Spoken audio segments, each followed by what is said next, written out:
Alors makambo sur makambo bande konanga basala nzambe batuti ba bordure na niveau moko pas possible. Congo epeli moto, Congo eleli bato baleli, lelo oyo bato ba oye bate. Bakimela epai ya nani?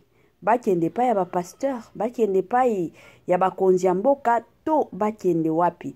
Bande konanga tolanda nanu message oyo biso nyonso ensemble to yo kango na bukebi nyonso et après kande boyebi bande konanga makambo ezali ya kobanga, makambo ezali ya kolelisa, makambo ya somo pe ya makasi, makambo ya mbutu pe ya moto na niveau moko pas possible to yoka somo nde somo.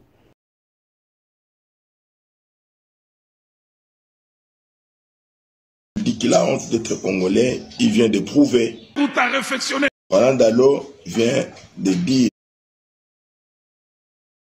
dans sa prédication qu'il a honte d'être congolais. Alors si il dit qu'il a honte d'être congolais, il vient de prouver qu'il n'est pas congolais, ni moins encore un serviteur de Dieu. Roland Dalo vient de dire dans sa prédication qu'il a honte d'être congolais. Alors si il dit qu'il a honte d'être congolais, il vient de prouver qu'il n'est pas congolais, ni moins encore un serviteur de Dieu. En osant traiter la nation congolaise, qui est une nation consacrée à Dieu, comme un pays de voleurs, c'est une injure à l'endroit de celui qui est le garant de la nation. Ça veut dire le président de la République, qu'il est supposé être berger. Son collaborateur pasteur, il est directeur de cabinet du chef de l'État et c'est cette nation-là et qu'il vient d'injurier et traiter de tous les noms. Quelle est la charge que lui-même en tant que serviteur de Dieu a reçue de Dieu? N'est-il pas prié et appelé à la repentance? Parce que en le faisant, il a fait outrage à l'endroit de l'emblème de notre pays. Il a fait outrage à la personne du chef de l'État. Il a fait outrage à notre hymne, disons que nous sommes un peuple fort. Nous en appelons au procureur de la République pour qu'il puisse poursuivre Roland Dalo pour outrage. C'est un homme qui n'a pas de révélation, qui n'a pas d'éthique, il a introduit une doctrine pernicieuse et on ne peut pas accepter de tels propos pour notre nation. Et le dossier de membres de son église qui l'applaudissent et qui sont en train de crier, en train de se réjouir. Comment peut-il vouloir que les érosions continuent au lieu de prier pour que ça s'arrête?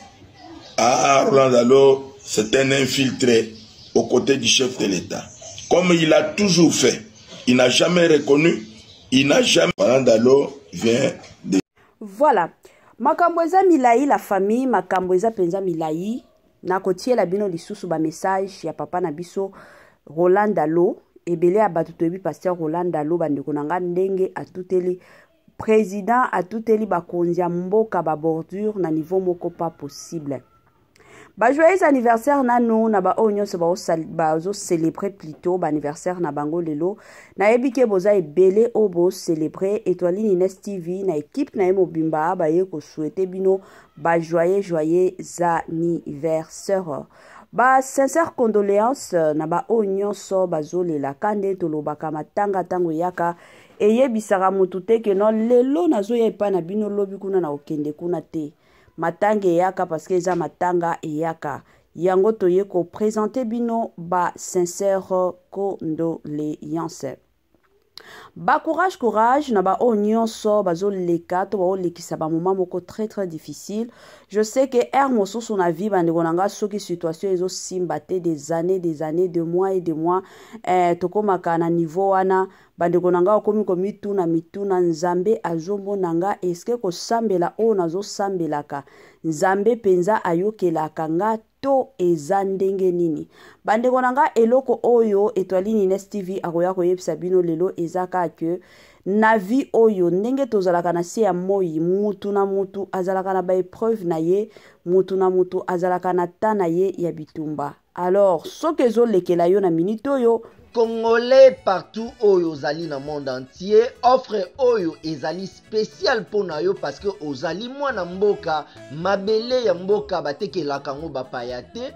Congolais tala mabele oyo ezali komonana ezali plat à 3 minutes ya boulevard Lumumba, route nationale numéro 1 awa na kati ya Maluku, à quelques minutes ya péage ya Menkau oza mobimba na $750 ya pamba, ozui 15 mètres sur 20 na yo, y compris les documents administratifs na kati. Donc okozwa ba document ya quartier, okozwa ba document ya commune, okozwa tous les documents possibles oyo esengaka mutu azwa pona parcelle na ye. Pe oza na possibilité ya kosomba a crédit soki ozo somba plus. Ah oui, tolobaki to tolobaki te, tolobi bien, y compris les documents. Au pesi mongo na yo, oza na droit ya terrain 15 mètres sur 20, ozali na droit ya ba document administratif nyonso tu.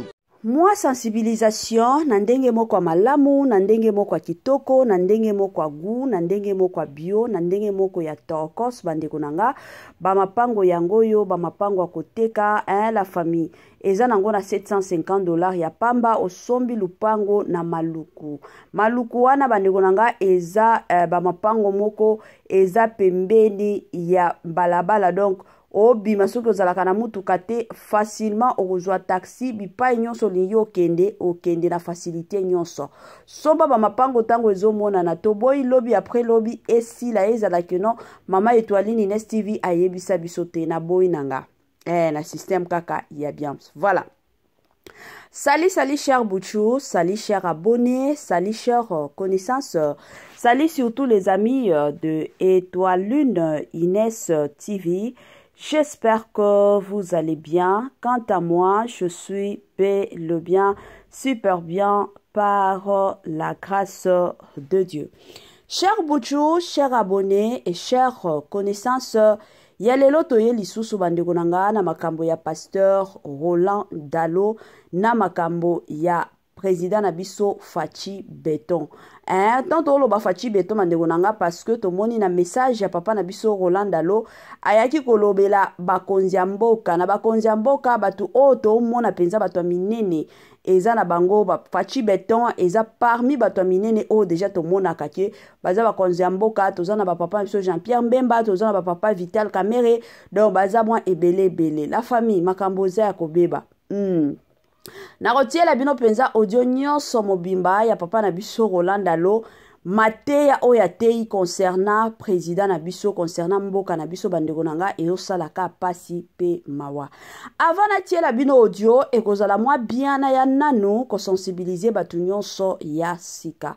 Toyebi que chaque fois que to salaka bimission ya sika, batu ya sika pe bakotaka. Yango na yeko sensibiliser batu nyonso ya sika. En tout cas si c'est la toute première fois, ya kokota penza na chaîne Nabiso, chaîne moko kitoko, chaîne ya ba analyse somo, chaîne moko ya ba information pas possible. Je vous prierai surtout de vous abonner massivement. Abonnez-vous.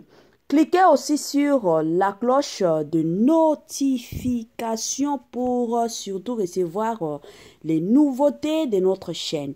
Aimez la vidéo, la famille, commentez et partagez. Et kosala biso oyo penza tolobaka na biso chaque jour, chaque minute et pourquoi pas chaque seconde. Tokos makasi.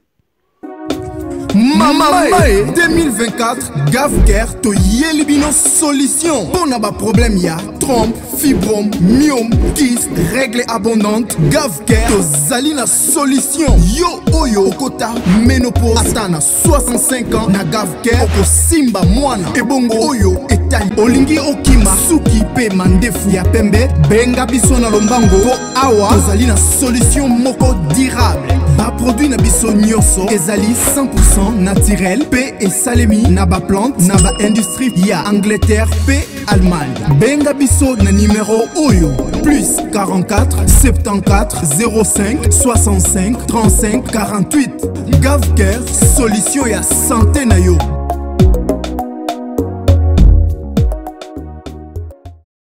moi sensibilisation lisusu na ndenge moko malamu avant totiela bino ba audio wana bandeko nanga Gafker ayena ba solution ya kafu pe ba solution ya kilikili na Gafker bika na yo libela la famille na Gafker place ba solution oyo etali makambo ya santé na biso ezali ezala makambo keno papa ozonyo kwama mama zo imaima mama komi kobima libanda papa benga Gafker Gafker azo sunga na makambo o nyonso etali kibo papa ozongela papa ozala makasi papa mama andimela yo benga Gafker makambo o etali o hémorroïde etali o banduta etali o ba bouton la famille na Gafker ba solution makambo nyonso ezali na Gafker bika na yo libela na système moko ya kitoko voilà.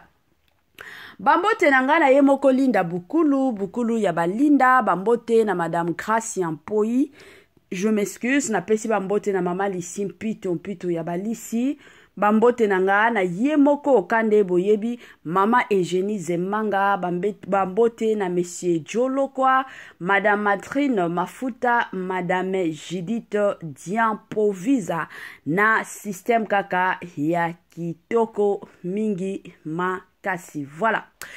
La famille kane na obeta masolo awa ya pasteur Roland Dalo makambo eza ya kobeba makambo eza penza ya koinda makambo eza penza ya somo bandeko na ngai pasteur Roland Dalo ayaki koteya ka ndenge amesana koteya ebele abato toyebi pasteur Roland Dalo ayaka na ba prophétie concernant Congo na biso mais ya turoyo ayaki koteya siko na koteya na ye wana bandeko na nga eye kosala mbutu ya makasi bakomi kolukisa ye ka ndenge ezalaka bandeko na nga na niveau moko ya somo mais avant na kota na mambo zindo ekozala bien nga na bino toyoka nanu mate yango ndenge ateyaki et après tokozonga pona koya kosala analyse na biso tolanda ba la famille et on se retrouve juste après. Je suis triste et honteux d'être citoyen de la République démocratique du Congo. Un pays où le vol est accepté. Les petits voleurs du grand marché sont traqués. Qui volent des centimes. Mais les grands voleurs au niveau de l'État, ils vivent calmement.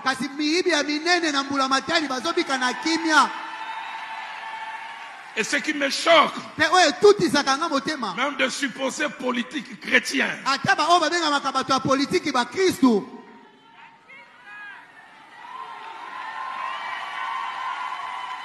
le pays de la surfacturation. Telle route, on doit faire à 1 million. À Tabayi Baka, 7 millions. C'est là où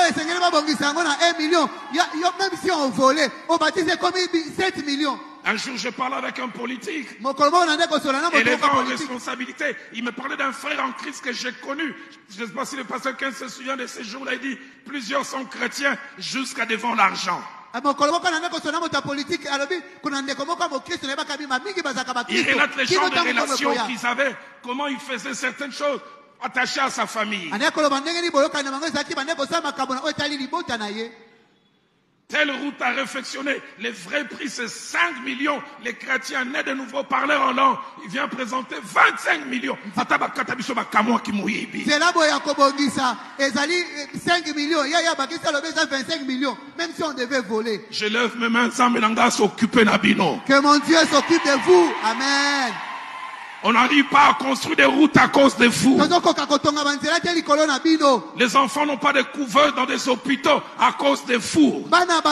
Que Dieu, mon Dieu, s'occupe des fous, de vos femmes, de vos bureaux, de vos tiroirs. Je fais une prière. Que vos maisons acquises par les vols puissent s'écrouler.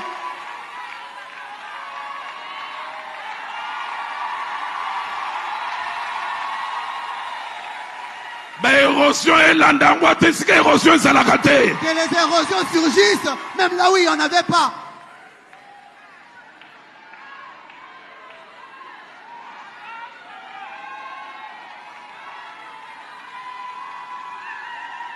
Si tu te dis politique et chrétien, montre-moi tes rapports avec l'argent. Je ne sais pas de quelle obédience religieuse il était. Redonnons-nous des papas Kassavubu. Qui quand il revenait de mission, il pouvait remettre le surplus. Le pays des voleurs.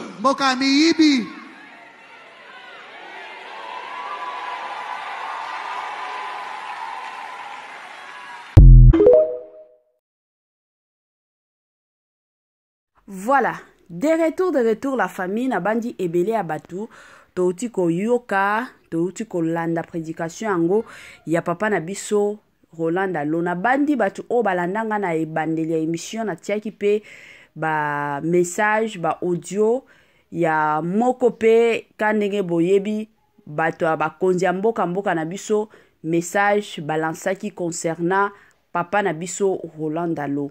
Ebele abatu deja toyebi ke bazala pasteur Rolanda Lo na président na biso bazala kana connexion na connaissance penza ya makasi parce que to mona na ba mariage nyonso ya bana ya pasteur Rolanda Lo présence ya président na biso mankaka te ezala ya ye ezala ya mwasi na ye bazala ka toujours. Moi je me rappelle même na mariage c'était mariage ya moi na pasteur Dalo ya misatu. Et ça là qui coûte mbutu ya makasi sur les réseaux sociaux tango ba mona ki présence ya président na biso ya de ces personnes balobaki ke ata soki baza na connaissance ya ndenge nini normalement président il fallait pas akende na feti wana. Mais il y a aussi d'autres personnes ba ki ko défendre que non tala kaka pasteur Rolanda Lo aza musala nzambe. Donc de l'autre côté papa na biso président Fachi Beton yepe baza na ba connaissance na bango alors akenda kika pona ko sepelisa ye. Mais lelo oyo bandeko nanga ko landa penza prédication ya pasteur Dalo bandeko nanga ekomi ko ningisa mokili. Tant de gens ba komi komituna président Fachi Beton na papa na biso Rolanda Lo. Est-ce que bazo solola kaka to babebani yango ba jeton et bandi parce que na Congo na biso laisse-moi vous rappeler une chose. Na Congo na biso na ba mate ebele ba pasteur ya minene ba yebani mingi ba tutela na ka ba bordure mingi ba boakela na ka ba jeton. Je suis sûre et certaine que la plupart des personnes, la plupart des gens tolandaki ba prédication moko ya papa na biso Marcelo Tunasi. Tango mwasi na ya kufaki pasteur Marcelo Tunasi na papa na biso prophète, je m'excuse, Francis Tatou. Babandaki ko solola te. Après kokufa mama Blanche, toyoka ba prédication ya papa na biso Marcelo Tunasi alobaki nini. Na bata mosusu na ba prédication na ye abando boakela ndeko na biso frère na biso prophète Francis Tatou ba jeton ye moko yaki kolobango. Alors, toyebi ke na Congo na biso ya de ces personnes pour que ba s'exprimer, pour que mokili eyo ke la bango, ba kota aka na nzela ba jeton. Toyebi te yango ba tuba obituna. Papa na biso Rolanda Lo na président Fachi, est-ce que ba solola kaka to ba solola kate? Pourquoi na batan onyon so ba jeton ezala kite ba jeton e komi ko bandaka lelo? Est-ce que relation na bango eza bien to eza bien te? Bandeko nanga tambola na yo mokili omona makambo. Nga na boy nanga kotia commentaire ebele te, na boy nanga kosumuka te. Tokomi na fe ane, bablo mosusu kande boyebi na boy. Congolais partout oyo ozali na monde entier offre oyo ezali spécial pona yo parce que ozali mwana mboka mabele ya mboka batekelaka ngo bapaya te. Congolais tala mabele oyo ezali komonana ezali plat à 3 minutes ya boulevard Lumumba, route nationale numéro 1 awa na kati ya Maluku, à quelques minutes ya péage ya Menkau oza mobimba na $750 ya pamba ozui 15 mètres sur 20 na yo, y compris les documents administratifs na kati. Donc okozwa ba document ya quartier, okozwa ba document ya commune, okozwa tous les documents possibles oyo esengaka mutu azwa pona parcelle na ye. Pe oza na possibilité ya kosomba a crédit soki ozo somba plus. Ah oui, tolobaki to tolobaki te, tolobi bien, y compris les documents. Au pesi mongo na yo, oza na droit ya terrain 15 mètres sur 20, ozali na droit ya ba document administratif nyonso tout.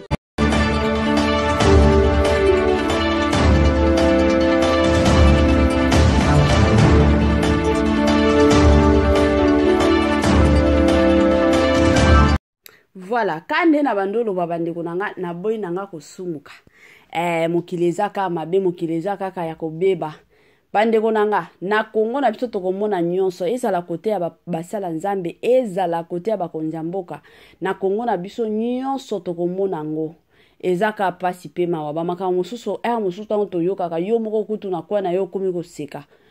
Mosusu kutu na kwa na yo moko komi komitu na nzambe o nini lisusu.